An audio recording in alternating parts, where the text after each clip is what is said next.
Okay, we're back. We are talking about procrastination, and we ended up in the last video talking about the connection between distraction and procrastination.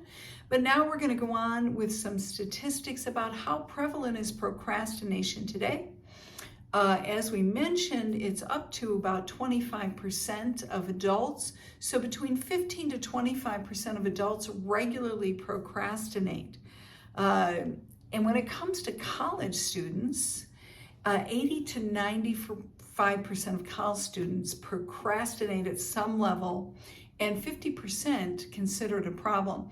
I am a college student. I'm a university graduate student, and I get procrastination when it comes to working on your studies. I can actually procrastinate for months and months and months and then cram it all in the end. However, that's not the right way to do it. All right, in one study, they say that 88% of those surveyed said they procrastinated for at least an hour a day. Okay, that's not a big deal. One downtime hour is not a huge deal. But when that hour is being plugged in, pieces of that hour is being plugged into projects, it's a real big deal. Because instead of a project taking you an hour, it can take you 2 or 3 hours because of the procrastination issue. All right, so we mentioned at the beginning of the last video that more people struggle with procrastination today than alcoholism, substance abuse, and or depression. So it's really a topic we need to address. Now, even though it is difficult to pinpoint exactly what's causing this self-sabotaging behavior, and that's what procrastination is, it's self-sabotaging. You know, you want to move forward. You have a vision to move forward. You think about it every day. I got to get this done. I really want to make this happen. I want to do this. And then you sabotage it, right? It's like a diet. You know, you want to stick to it every day. You want to get off those extra pounds, etc. And then at some point during the day, you sabotage yourself, right? You eat the cookie, you go out to eat, you get the burger, you get the things with all the carbs, and then it just kind of snowballs from there, right? Okay. Or you don't go to the gym, you know the drill. All right, so here's a few little tips from some research about why so many people procrastinate. Number one, all right, in the past, procrastination has often been considered a time management issue. But recent research studies suggest that procrastination is linked to mood regulation. Well, let me stop right there. I am not sure if you're familiar with the Myers-Briggs personality test. You can go online, 16 different personalities or 16 personality. I don't think it's different. It's just not simple. 16 personality like test or survey.com. So you can check that out. Maybe I'll put the link below. And so there's one group, the rarest group of all. They are called the INFJ. And I is for introvert. All right, N is for something, and I'll remember it. F is for feeling, J is for judging, and what is that N for? Well, anyways, I don't remember. But the point being that one of the biggest things about an INFJ is they really do what they want to do when they feel like it. They are like feeling people. I never thought about myself so much as an INFJ, but I am such an INFJ. I'm an advocate, and I get up in the morning, and very often, and as I get older, it's more. When I was younger, I had like this serious routine, even more serious than today, but I get up in the morning, and I'm like, I don't feel like going to the gym. I don't feel like writing that. I don't feel like doing it. And that's why we created the Blockit Planner. I know you're hearing a lot about the Blockit Planner. It is the coolest thing. It is really created for this, to kind of take away the guesswork from the mood issues, right? That, do we really feel like it? Okay, well, the interesting thing here is also time management. I am a graduate from Dale Carnegie, and one of the big year courses, I got this certification in sales, and time management was one of my certifications, right? And I can tell you firsthand that I have never been able to manage time. However, now that I'm older, I understand something. You can't manage something that is not in your control. What do I mean by that? You might think time is in your control, but time just exists. The sun comes up every day. The sun goes down every day.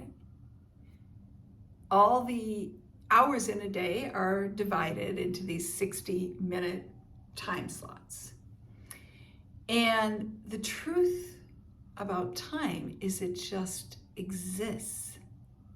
And until you create it, you actually do something that connects you with an action in a particular slot of time. It just exists. So you can't manage what just exists. You have to create it. Now, I know this is a different way of thinking, but I am going to tell you that if you struggle with time management, you stay with me, because you're going to be more productive than you ever have been in your life when you learn how to create time. Because again, it just exists. You are the one that has to harness it and then put yourself, or put the project, or put what you want to do in motion within it. You have to create the framework. And if you don't, then you're always looking for something. You're always trying to manage something that just exists. So it's a little bit of a different way of thinking about it, but I will tell you, when I start to talk to you about block logic, about the difference between the logic developed by the Greeks and the logic that exists in the Torah that was handed to us from God, from Hashem, it's going to blow your mind away, because God doesn't think linearly, I can't say that word. All right. God doesn't think premise to conclusion. No, he's always looking at the big picture and then drilling down to the increment and seeing, okay, how can I make that happen? What do I need to do to move that person or that promise or that situation forward? And usually the way that God does it is he brings together opposites and he puts them together and he says, okay, what's going to come out of this? What is it that's sitting between these two that most people can't see, that's going to become the catalyst to making this vision or this goal come to fruition? Now, very few people look at things like this. But when we're looking at procrastination, we know that there is another side to that. And we've got to find out what it is and then how we can use that to propel ourselves forward. So let's look at the next thing. Procrastination is a characteristic of ADHD, depression, and anxiety. Yes, it can be, and ADD, which is attention deficit syndrome. All right, yes, it can be. Once again, though, these three things, all right, when they talk about moods, okay, all three of these are rooted in something else besides, possibly the chemical imbalance of your body, or actually fear, which we're going to talk a lot about, and depression, which is usually some kind of trauma that has caused an emotion or a particular paradigm, a way of thinking to get stuck in your emotions, in your psyche. All right, so moving on, they say there are different hypotheses on whether access to technology increases procrastination. Some experts suggest that new technologies have always been around or accessible, and it was a matter of whether or not individuals use them. Well, all right. Technology increases procrastination. I will agree with it if technology is not living within a framework, or if it's not part of a system. Because if you are interested in technology, you're interested in learning, and one day you pick this thing, and one day you pick that thing, and one day you pick this thing, and then you have all these little different pieces and parts, all right, that you're accessing during the day for this thing or that thing, and you haven't put that into a system, then you can get seriously distracted, and you can procrastinate from the real project in getting something done because you get stuck in the skill set or the mindset of technology. But technology itself doesn't need to be the trigger or the catalyst for procrastination. It can actually be the way to solve procrastination. We have to talk more about that. Then the last thing here, others state that the highly tailored ads and billions of videos targeted to individuals' specific interests absolutely heighten procrastination rates. And again, I don't know if I would say procrastination, but it goes back to what we talked about at the end of the last video, which is the connection between procrastination and distraction. And procrastination is usually linked to not wanting to do something.